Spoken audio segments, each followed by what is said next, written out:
This is VSiN By The Books on VSiN, the sports betting network. We begin our number 3 VSiN By The Books. Dave Ross here, downtown Las Vegas, Nevada. He's our closer, Jensen Lewis, back home in Cleveland, Ohio. And Jensen got a lot to get to. JVT is going to join us this hour. Again, if you guys have not listened, new show, new lineup here, Money Moves. It's JVT and Stormy Bonatoni. So you got to check them out each and every day. I know you and I both listened yesterday. I cannot wait to get JVT's thoughts. He's an NBA guy. We get it. Stormy's a hockey girl. It's a great pairing. It's like The Odd Couple. If you ever watched The Odd Couple back in the day, yes, which was a great TV show for all you older people like me. So I love that we got a hockey gal, a basketball guy, put them on the same show and see how it rolls. It's going to be a lot of fun going forward. We do, again, have other things to get to, not just baseball, not just the NBA playoffs, and also the NHL. But with news or noise, which will begin today, we're going to ask a very important question about Shedeur Sanders. So without further ado, is this news or a whole lot of noise?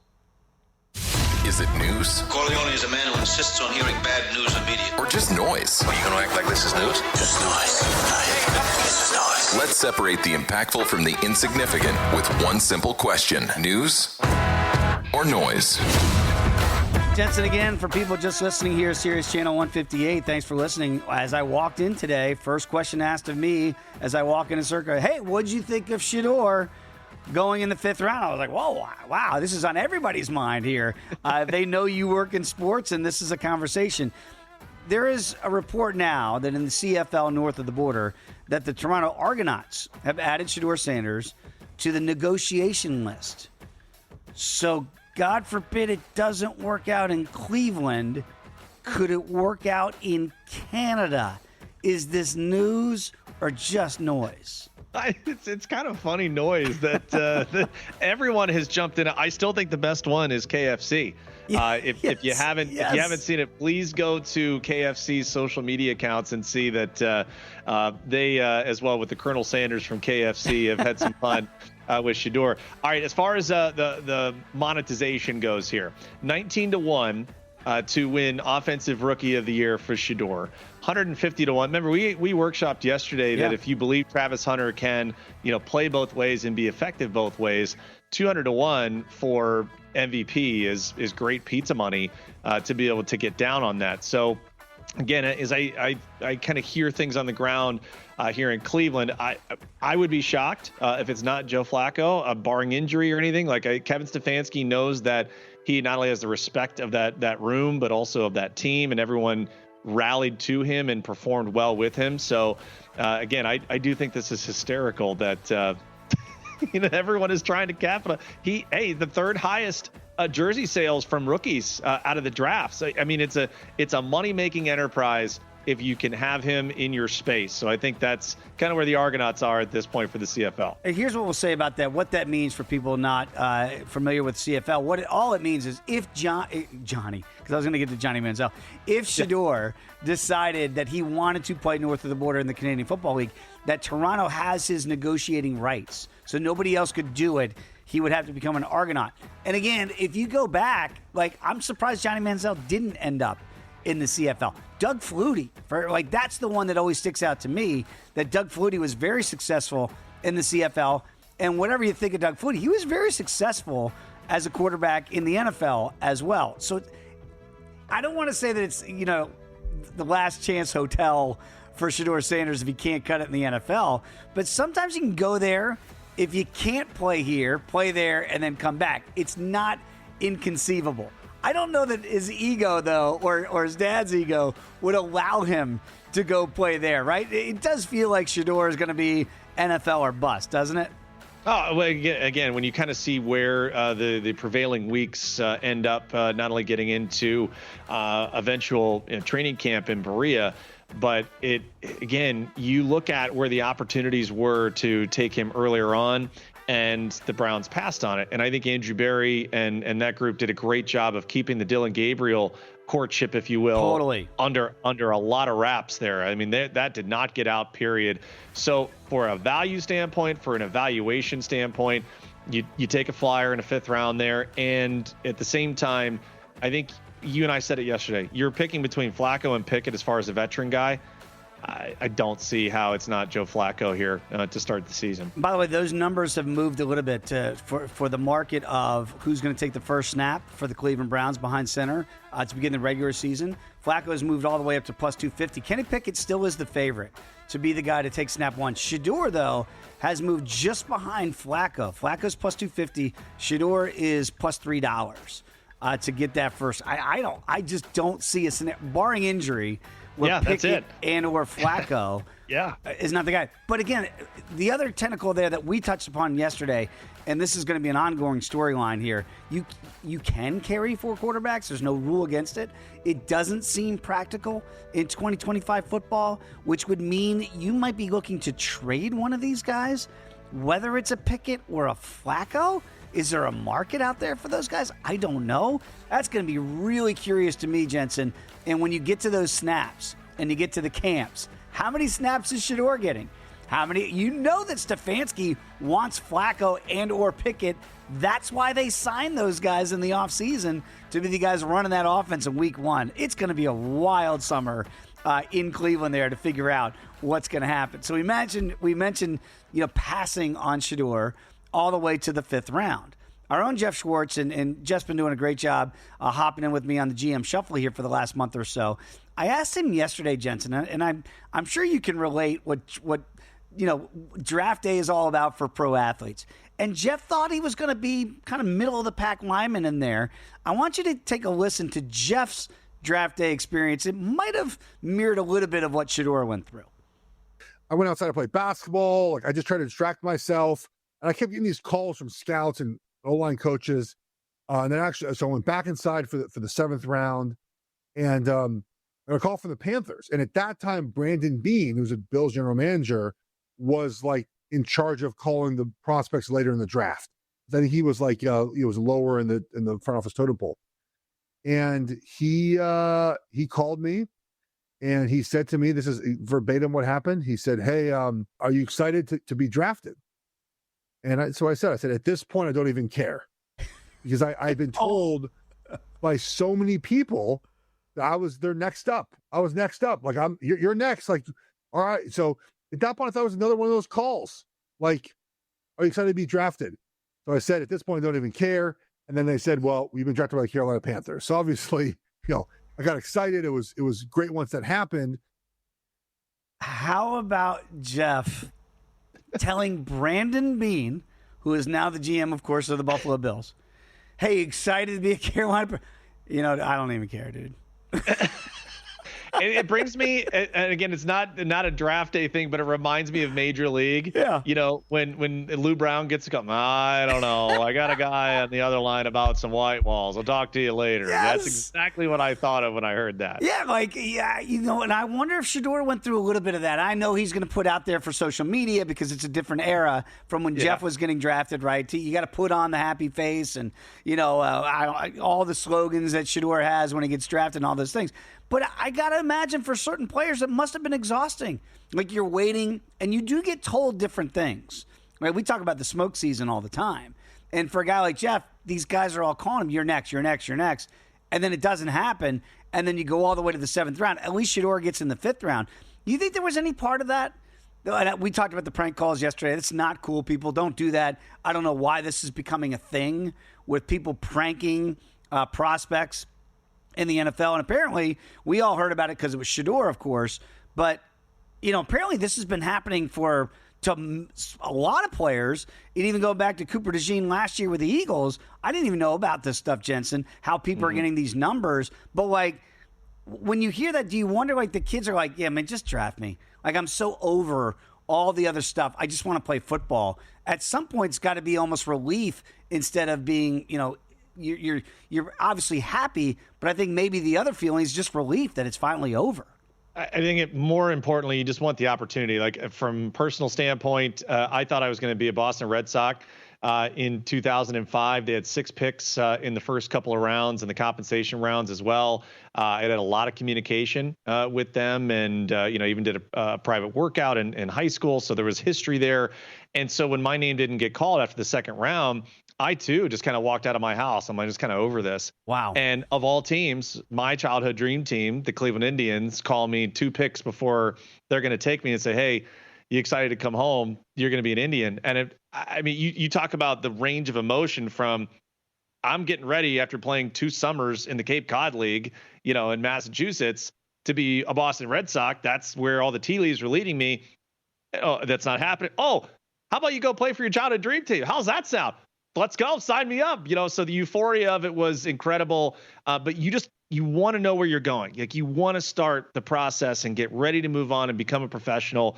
So all these guys that got picked, an opportunity to go do that now. And by the way, and I think it's a great point, your experience, Jeff's experience here, that there's been so much talk in the last 48 hours over the weekend about collusion and all. This happens to everybody. It happened to you to a degree, Jensen, where you expect to be drafted. So it happened to Jeff, and these aren't big, Jeff was not a big time prospect at the time, but even he was told things that were going to happen earlier that did not happen. So this is just the way the process plays out, people, and people are going to fall. And as Jeff pointed out, and as you pointed out, Jensen, you're like, man, this is not what I expected. And all of a sudden, opportunity knocked for you for Cleveland. It knocked for him in Carolina. And the rest is history. So hopefully Shedeur can take that lesson that this has happened. It's happened over the years. It happens to a lot of people. Make the most of it now, young fella, because you do have a great opportunity. A really good opportunity for you out there as well. $59. Become a VSiN Pro subscriber. Do so right now. VSiN.com/subscribe. We got the Derby coming up this weekend. Derby guides coming out. Daily best bets, exclusive betting splits, expert analysis, betting systems. They're all there for you. $59 when you go to VSiN.com/subscribe.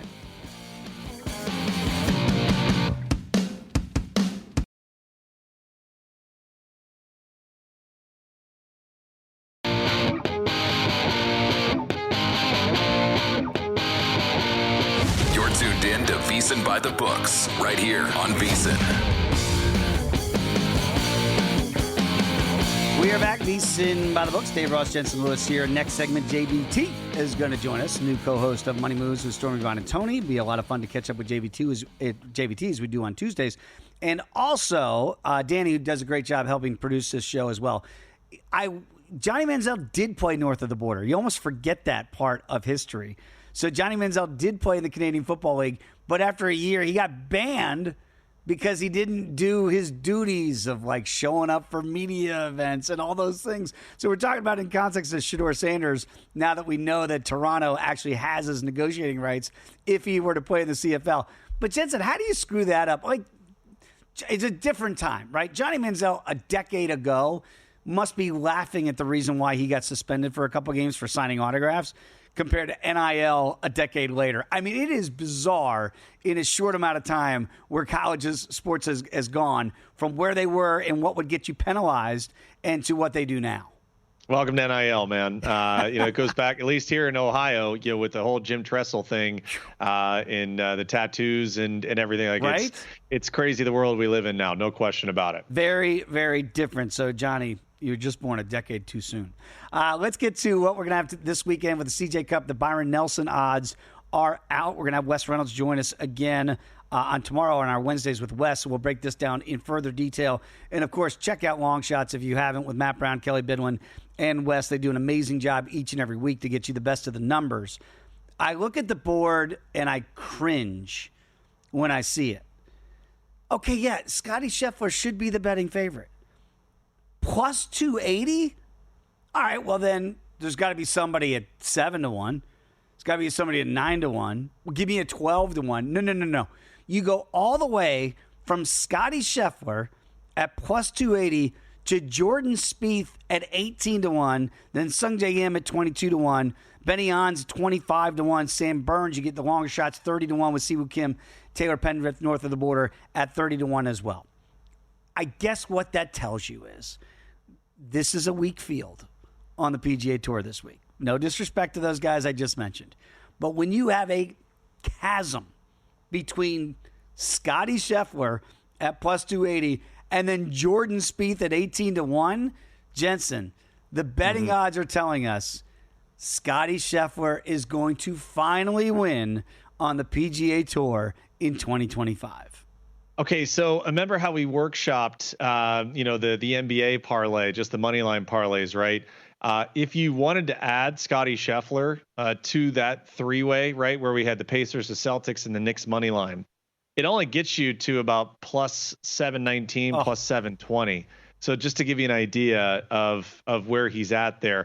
Again, that's the only way I think to play the outright is you got to parlay it with a couple of those basketball wagers, maybe even a hockey one. Carolina, you get the Hurricanes in for that. Here's where I went just in the first glance of the board here, and again, workshopping before we get with Wes tomorrow. So I looked at Sam Burns at 30-1 and Tom Kim at 55-1 with Burns. A history of winning in the spring. If Scotty is not as motivated, here, then we shall see. But birdie making, strong putting, like Sam Burns in that category. I know that Tommy Kim's probably more of a dark horse. But the iron play, short game has been strong. It does fit Craig Ranch here where they'll be playing. So I think that could be a guy you look at from the outright. I like the placement markets as well. So if we look at maybe some top fives, and even Scotty at top five, right, is what, minus $1.50, something like that. If you wanted to go there, that you can do. I don't think that's a problem. I did look at Siwoo Kim at 5-1, and potentially a guy that also with some precision iron play, he can rack up birdies really quickly.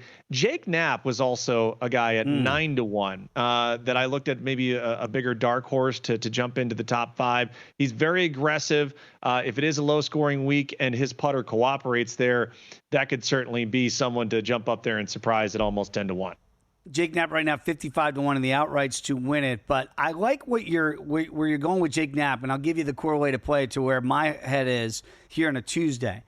Jake Knapp played very well last week in the team event down there in Zurich, and what you're seeing a lot of times in the PGA Tour, guys that have come up short the week or 2 weeks before, they normally play this good. They're in that good group of golf, right? That window of playing real good golf. I'll give you an example. Andrew Novak, who came so close to beating Justin Thomas 2 weeks ago and came up short. Obviously, had a putt to win it on 18. Didn't get it done. JT wins in the playoff, right? Well, then what happens last week at the Zurich? Obviously, team event. But Andrew Novak gets that win on the PGA Tour last week in that team event. So with that in mind, you know where I'm going? Maybe back to brothers Højgaard. I'm looking at the guys that came in second last week down there at Zurich. Came up a shot short here in Rasmus and Nikolai. They're both in the field this week. Rasmus is 45-1 in the outright. Nikolai is 60-1. And again, I kind of joke with Wes when we have our conversations with picking the wrong Højgaard twin. That's the one, right? Like, which one do I want to play? Obviously, the odds market is telling you that Rasmus right now is playing at a little bit higher level than his twin brother. But if you're looking for some longer shots down the board, wouldn't get mad at you at that. Steven Jaeger is another guy. It feels like at 40-1 could potentially be the type of player I'd look at if you did not want to play the short number in Scotty Scheffler this week. And again, for his only win on tour, or one of his wins on tours, Steven Jaeger stared down Scotty Scheffler last year, mano-a-mano in the final group, and beat Scotty. So if there's a guy that wouldn't, you think, shy away from the moment, I could look at a Steven Jaeger down the board at 40-1. I'm with you, though. Placement markets might be better to go. And then one other name I want to get behind, but he's also he's teetering between a guy I'm thinking about playing and going back in my no-fly zone. Top Gun. Kelly Bidwin keeps a tracker of our movie quotes. He might get in my no-fly zone here, and that's Willie Z. Will Zalatoris. 40-1. Jensen, in these individual sports, I do worry about guys that haven't been back in that fight. What do we always talk about in Top Gun? Like, get in the fight. Get in the fight, right? Fire re-engage. Or clear. Just re-engage. And Willie Z has not been re-engaging to the degree that I would like to see him. So if you made me play somebody at 40-1, I'd rather play Jaeger than Willie Z. Okay, I'll jump in with you. And again, let's look at it from a placement market to the top 10s, kind of in that area. Ben Griffin would be someone at 3-1, top 10 that I could look at too. Ooh. I think that's a nice value selection. Lesser known player, not going to jump off the page to people, but that's pretty attractive to sneak into the top 10 at 3-1. You went right where I was going too for top 10 with Nikolai Højgaard at plus 450. Again, long off the tee, solid approach. Could definitely be a surprise guy if he adapts here in rounds 1 and 2. So that would be the initial portfolio look for me. And again, that this would be the one tournament though, Dave, if you're looking at winner without markets, if you think that Scotty just, does what he's supposed to do, then this would be a tournament to look at for that. I'm still upset at Ben Griffin because he's the guy that rolled it in on 17 last week with Andrew Novak to beat brothers Højgaard by 1. I call him dollar store Justin Thomas because he looks like he's JT, right? He's got the Maverick glasses out there. He looks very JT-ish, but he and Andrew Novak got it done last week out there at the Zurich. Again, Rory, we talked about this time last week. Probably not to look to back Rory and Shane Lowry, and for good reason. Seems like those guys had a pretty good time down there on Bourbon Street. I would have as well. Very quickly, I did want to look ahead to Saturday. A really interesting main event. It's Davison Figueiredo against Corey Sandhagen. And in this market, are you ready for this? Corey Sandhagen is ballooned up to a $5 betting favorite against Davison Figueiredo. And the only look, I think Sandhagen should be a big favorite in that matchup. I think that's a little bit too big of a favorite. I'd look to the Sandhagen side and the over. We'll talk about that later on in the week. And then one other fight to keep an eye on. RDR is going up against Bo Nickel. Bo Nickel is over a $3 betting favorite against one of the top guys you don't want to go to the ground with in RDR. That feels like it's a little bit heavy as well on the Bo Nickel side. We'll break down those numbers as the week goes, but I always like to give you an early look here if you're looking to get in on some of the better numbers before they move. Edge Boost. If you haven't checked it out yet, it's the first ever bank account that's built just for bettors. It ensures all your gambling transactions are always approved. No usage fees, no minimums. Earn cashback rewards, 100% approval for all betting deposits. Sign up today, edgeboost.bet. Use the promo code BOOK, name of the show.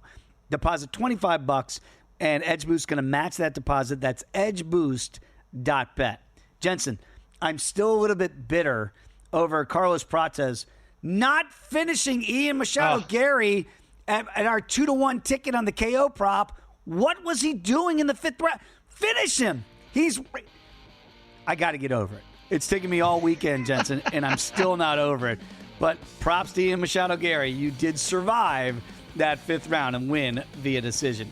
When we come back, JVT is going to join the program next here on VSiN By The Books.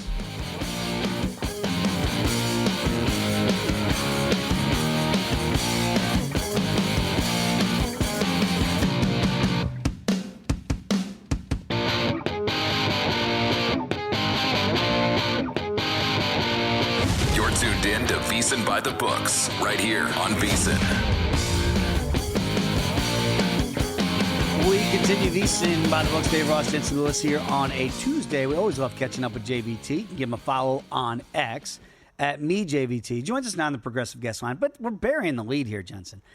Now the star, the co-star with Stormy Bonantoni, weekdays here in the network on Money Moves. We had the great Will Hill on yesterday, JVT. And I asked him, I said, do you get into this, like, which is the better of the two playoffs? Is it the NBA or the NHL? I caught a bit of the show yesterday. How are you and Stormy going to be able to settle this debate once and for all? Well, here's the thing. Much like people who are hockey fans, Stormy made this into something which it absolutely was not, because I don't know if you know this, but hockey fans have Napoleon syndrome. They are very upset that they are not the most popular sport for whatever reason. My whole premise was just that, hey, this is a good NBA postseason. It's the best one I've seen in decades. She turned it into the hockey postseason is better than the NBA. Of course, because they are so thin-skinned about nobody watching their sport, they have to turn it into something that it isn't. So I don't think there really is any debate. I think we can pull many numbers that would be the case. But I do think that it was blown out of proportion by some of us at the desk, and there's only two of us. I can let you figure out which one it was. I love it. Hey, day one. Hey, shots fired, rules of engagement on day one. That's fantastic. JVD, just the menu. Obviously, we have 3 closeout games tonight, and I think we're pretty confident that 2 of those get done. I was listening to you yesterday talk about the implications for Damian Lillard's injury and what Giannis has done. He's been superhuman in this series. I'm assuming you believe Indiana takes care of business, but more the long-term look now, because I think you circled the Pacers as potentially a path of resistance for the Cavaliers in round 2. I mean, it could be. Here's the thing, Jensen. I don't know about you. I was very impressed with Cleveland in that first round series against Miami. I think a lot of people could look at Eric Spoelstra and go, all right, this guy's going to like duct tape and bubble gum and put together a Frankenstein monster that maybe is going to push a team like Cleveland, which we have not seen really at this level, right? A number 1 seed with a 8 seed taking on a massive favorite. Would they be able to deal with those expectations given what we've seen from them in the postseason prior? They absolutely dismantled that team. There wasn't even close. There was one game that was a competition. It still ended as a 9-point deficit that blew them out in the other contests. So I think maybe if you thought that coming in, I could see why you might. But this Cleveland team's very impressive. They're firing on all cylinders. I don't think Indiana is going to be able to stop that dynamic backcourt when healthy of Darius Garland and Donovan Mitchell. As I kept saying against Miami, they kept touching paint. Like every single drive to the basket, they were getting a foot in the paint and doing whatever they wanted with it. I think you're still going to have those troubles if you're Indiana. The real question is, how do Darius Garland and Donovan Mitchell hold up against a really dynamic backcourt that has torn apart Milwaukee here in this series up to this point? They do have answers for a Pascal Siakam type, right? This is where, hey, Evan Mobley, Defensive Player of the Year. This is where you step up. You've got Jared Allen. But I do think that this is still a series in which you can feel pretty confident. Laying a 1.5 games, whatever the price is going to be, is obviously going to be whether or not you're going to play it. But I still think asking Cleveland to win this series by margin, we'll call it, I think is a fair ask depending on what you're laying. JVT got 3 potential closeout spots tonight with Indiana against the Bucks. Obviously, big favors. No Dame Lillard this year or maybe next year. 7.5-point favorites there. And the Knicks are 5.5-point favorites against Detroit. Could close that out. The world's most famous arena. I know you love that. And the Celtics 11.5 over Orlando in this one. Had Matt Humans on hour number 1. We normally don't advocate playing kind of chalky money line parlays. Is this a spot? You can get plus money if you bet all 3 of those home favorites to win and wrap it up. Would you look to that tonight, or do you think there's still danger possibly in New York with the Pistons? I think there's probably still a little bit of danger. I mean, look, let us be completely frank. If the game is called the way that it should be at the end of that game, we're talking about a 2-2 series going into New York. The Pistons had an 8-point lead late in the fourth quarter against the Knicks in game 1. They won on the road in game 2. I don't think it would be shocking to see the Pistons come in here and extend this series one more game. So I wouldn't feel as confident going in there with the Knicks. The other 2, I can totally understand it. And if you want to throw the Knicks on, that's fine. Much like hockey fans, Knicks fans will tell you that it is the most famous arena every single time we talk about it. So I understand your confidence in wanting to go ahead and play New York. For this game, Dave, I'm actually a little bit more interested in the total. I'm surprised that we're kind of getting this pushed down a little bit. I think this is more like game 2, which is a little bit more higher scoring. I also think the way that game 4 ended with the way that it was officiated, you probably get a little bit more focus on officiating, more foul calls, getting into the bonus a little bit earlier. And so I think that maybe helps you get over the total here a little bit, because maybe this becomes an over officiated type of an affair. We'll see if that's actually going to be the case. And if you look at some of the shooting metrics for this series overall, in terms of it's called location effective field goal percentage, how would a team shoot on average from the shots or some of the spots where these teams are shooting? These guys are way below what they should be shooting at this point right now through the course of this series. So I do think there's a case to be made that this game should go over. Market went to 213 initially. We're getting that back down to 212. So I'll be interested to see where that push and pull is, but I do like the over here tonight, and I used it as part of our contest up at the website of VSiN.com. Yeah, excited to see where all those bear out here as we move forward to JVT. Of course, game of the night is going to be moving day in the series here, all tied up at 2, Clippers and Nuggets. I think we can agree this has probably been the most exciting series, and the finishes have just been otherworldly. Still wondering if Aaron Gordon had his fingertips on the ball, but here we are. Is it more defensive battle for you again, looking at this group or this matchup, at least tonight? And winner of this game, in your mind, do they go on to win the series? Yeah, I think it's defensive oriented. I also think it's slow. This is the second slowest series we have in terms of pace so far in the postseason. It's about 91 possessions per game, Jensen. That's just above the 90 possessions that we've seen in Boston, Orlando. So this is, it's not surprising, right? Two best players, Kawhi Leonard and Nikola Jokic, both, plotting somewhat slower players. So you're going to see these games, I think, be pretty archaic in terms of its tempo, and we've seen that play out. So I think that's why you lean a little under maybe defensive oriented. I think when the Clippers have played their best, it has been holding Denver down for long stretches. I mean, look at the way they came storming back the other day when they're down by 20 points. You only do that when you can play really good defense, start to force some turnovers, get going the other way. And that's exactly what they did. To answer your question, I do think, obviously, the winner in this, you take a 3-2 lead, you're going to be in the driver's seat. I also think the winner is going to be the Los Angeles Clippers. The way that I have put this series is Denver has been the more consistent team, but the Clippers are clearly the better team. And consistency gets you here at this point, right? Like, they have been a steady ship the entire way. That speaks to how well coached they are. It speaks to a team that has been there and done that before, and it speaks to how good their best player is. But I do think the Clippers, when they are playing at their best, they're a much better team. They still don't really have an answer for James Harden. The Nuggets do defensively. I guess you can expect that Christian Brown can shut him down, but I think that James Harden can actually maybe show up consistently and take advantage of that mismatch. They clearly don't have an answer for Kawhi Leonard, especially when he's on. And if guys like Norm Powell are finally going to wake up, start shooting a little bit better, I think this matchup works in their favor. But guys, it's a 2-point spread. There's swings in every single basketball game. It might behoove you to come in game and find a better number on the side that you like. Tomorrow night, you could have potentially two closeout situations out west, but the numbers are drastically different for those closeout scenarios. Golden State up 3-1. They're getting 4 on the road against H-Town. Meanwhile, Minnesota, they're getting 5.5 here against the Lakers. So I'm looking at this thing and I'm thinking, should I be taking the 4 with Golden State tomorrow night? I can understand why people might want to lay it with the Lakers, but does that surprise you that back home the betting market believes at least that Houston's going to be able to extend this series?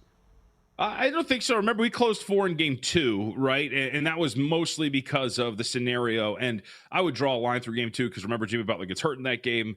Brandon Podziemski gets sick, so I don't want to freak out too much about it. But I do think it is a little odd to see the number as high here, Dave, only because we're talking about a 4-point spread last night and now swinging all the way back to 4 here for Houston. That is a pretty dramatic swing when you're talking about what you include for home court and whatnot. So I would generally think that this should probably be closer to like 1.5, maybe 2 in favor of the Rockets, given the scenario. I think, again, the desperation angle. But we should also not forget yesterday that the Rockets couldn't hit the broadside of a barn when it comes to the free throw shooting. If they actually hit their free throws, we're maybe talking about a slightly different result and squandering a great Fred VanVleet game yesterday for the Houston Rockets. And the way they played defensively throughout this looks great. Should also note that Jimmy Butler, of course, didn't look too healthy at the end of that game after taking a foul from Dylan Brooks. So I would lean a little bit toward the Rockets, but the price is a little too much rich for my blood, and would see if I can get this thing down or see what the market does. But 4 on its surface seems too expensive, and that would put me on the side of the Warriors, despite the fact that I do think the Rockets would be the side that ultimately comes out on top. All right, JVT, last one from me. If you forecast out and kind of see where some of these series could end up, most intriguing conference semifinal matchup in your mind moving forward? I mean, I think it depends on what's going to happen here in this series that we just talked about. But I think either way, Timberwolves Warriors would be a lot of fun. Same thing with Timberwolves Rockets. But it's also hard to look past. I mean, again, if I'm right in my pre-flop wager of the Clippers to win that series, like Clippers Thunder would be a lot of fun. The Clippers, if they win that series, are playing some of the best basketball in the association as they move forward. I think all of them actually have a lot of intrigue, Jensen. Like, I'd be down with every single one of these things. I mean, we just talked about Cavaliers Pacers. How great does that look? Mm-hmm. Like, I think that all of these conference semifinal series have a lot to them, no matter what iteration we get, barring some ridiculous comebacks in some of these series that are sitting at 3-1. Like, I'll pass on the Orlando Magic winning that series. So please, Boston, put them away. But I think all of them carry a lot of weight, and I'm very excited to see all of them play out. Jonathan, very quickly, Draymond, was he in the wrong last night, or is this just playoff basketball, baby? One of the rare times where Draymond is not in the wrong. Like, he was going for a loose ball. I don't know what we're talking about here, but it's his own fault, right? He built that reputation on his own, Dave, and so when people perceive it, he's got nobody to blame but himself. Well said. Can't wait to listen with you and Stormy later on today on Money Moves. Thanks for getting up on a Tuesday with us, JVT. We appreciate it. Thanks, guys. There he is. Give him a follow on X as I do, me, JVT. Very entertaining follow. Yeah, defending Draymond Green. Did you ever think you'd be saying that on X? Rarely seen highly effective. When we come back, we'll get to our best bets. That's next here at VSiN By The Books.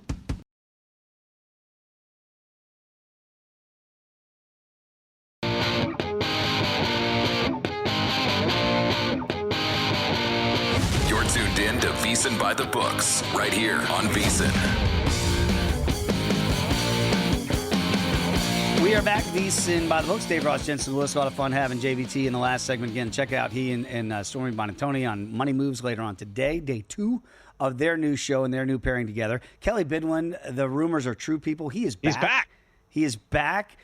So Gil Alexander coming up next year in a numbers game. Kelly will be riding with Gil here today. Can't wait to hear some of those vacation stories. It looked fantastic. But, Kelly's kind of a stickler for you and I, Jensen, in that I am the guilty party. I do quote a lot of movies. But I snuck one by the goalie in our last conversation with you and JVT when I threw in a row ad. And you know who it didn't get by? Brandon Valesky. Of course. So there's always the police are out there, people. And he caught the row ad from Tommy Boy. Just a absolute classic. If you haven't seen Tommy Boy, what are you doing with your life? Take 2 hours and laugh a little bit.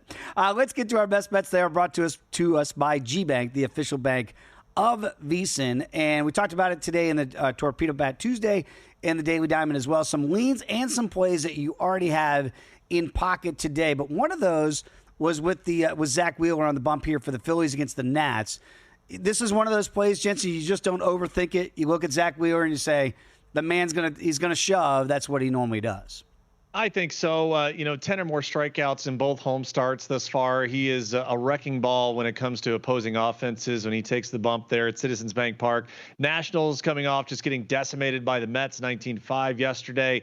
I do think that Wheels has an opportunity to really go out and dominate yet again. So if you want to play that, if you want to ladder it, depending on where those numbers and payouts are, not mad at you on that one. Other than that, let's jump into, some of those other things. The offense you mentioned, the homers have not been plentiful just yet for the Phillies. And I don't think the going gets any easier knowing you got Mackenzie Gore against you. So could be a pitching duel, if you will, early in that one in Philadelphia. 8.5 is that total. Maybe look to a first 5 if you don't want to trust the bullpens there. I understand that. But you're right. Those starting pitching right now for Philadelphia and Washington pretty darn good with that matchup today. Guardians against the Twins today, a play you already have in pocket. You're going to roll with Cleveland at home and maybe get a little bit juicy there. Yeah, it's been amateur hour for Cleveland the last couple of games. Yeah. Did not finish that series against the Red Sox well. They get blown away yesterday. Mentioned to you that if you like the Carlos Correa blind betting 2 or more total bases against Guardians pitching, you cash that one in the second inning, and Bailey Over finally shows up and pitches pretty well. But that was the inning early on. Minnesota has had the better of Cleveland throughout the last handful of seasons. However, the tables will turn today, I believe, and in pocket already. Guardians run line plus $1.36. Tanner Bybee on the hill tonight, this afternoon, I guess 6:10 tonight for the Guardians, and going up against Chris Paddock. I do think it's a bounce back spot here for the Guardians offense. Jose Ramirez might be a guy to target as well with the right-hander Paddock on the hill. They just got to get out early, and I think Bybee will be able to settle in, and they'll win by 2 or more. Of course, because I've got those plays in the Royals for season-long win totals, I kind of got excited. Maybe they could get the sweep on Sunday. If Houston, they didn't get that done. They drop a game back below 500 at 14-15. The Rays, all of a sudden, right now, the Reds are the hottest team in baseball with 5 wins, but they're right there with the Rays, who have won quietly 5 in a row as well. You think Tampa keeps that streak going today?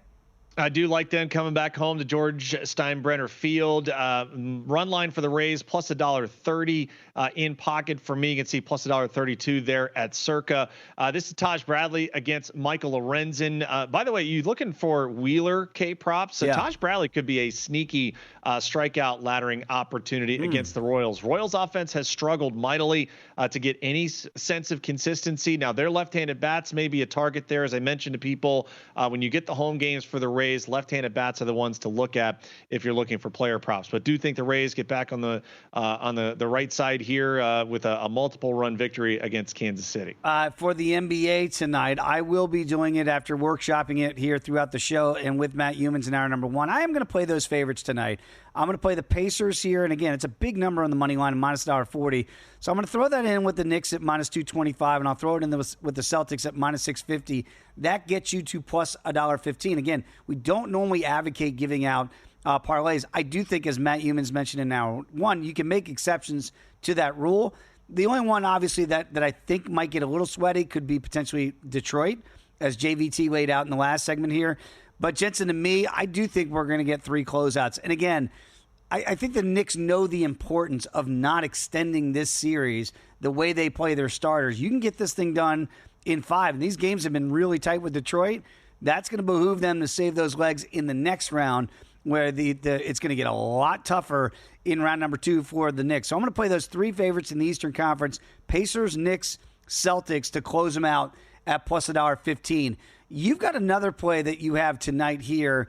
And it's going to be in the other game, if you will, which is really the one that's going to be the high-profile one. That's the Clippers and Nuggets. What do you like in that matchup? Yeah, I agree with JVT about pace here. And so no official play just yet, but the lean would be the under 208.5 in the Clippers and Nuggets game.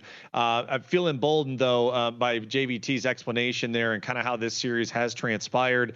I do feel defense. It feels going to feel like every possession, not that it's a game 7. Right. But both teams want to get the advantage moving forward. Denver with the home arena spot there. But I think that this one will be not necessarily a back and forth as far as scoring goes, but will be back and forth with a defensive intensity. So do lean the under there. Do have a play in pocket already tomorrow. You brought up with JVT about the Warriors and the Rockets. I have under 205 at DraftKings in pocket. It's down to 203.5 at Circa already.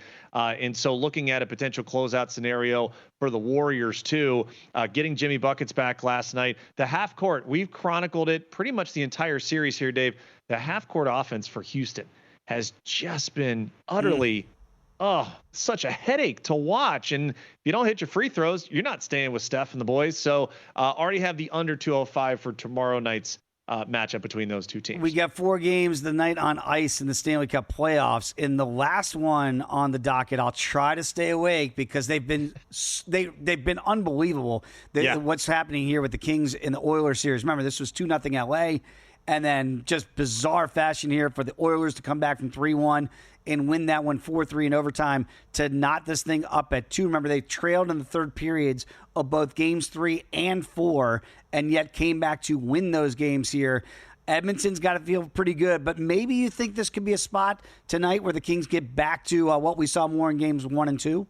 Yeah, if you've seen some scoring, this has been the series, to really see it. And as of late, right? I mean, late scoring has been something that has been a narrative thus far. Okay, so the Kings on the puck line is initial lean for me. It was $1.80 plus $1.80. It's down to a plus $1.70 on DraftKings. Now I'm probably going to wait and take a look, as I usually do, in moving forward on a potential puck line play there. But offense has abounded thus far, and I think if you're looking at a series where you could see yet again multiple goal victories, this is the one to target.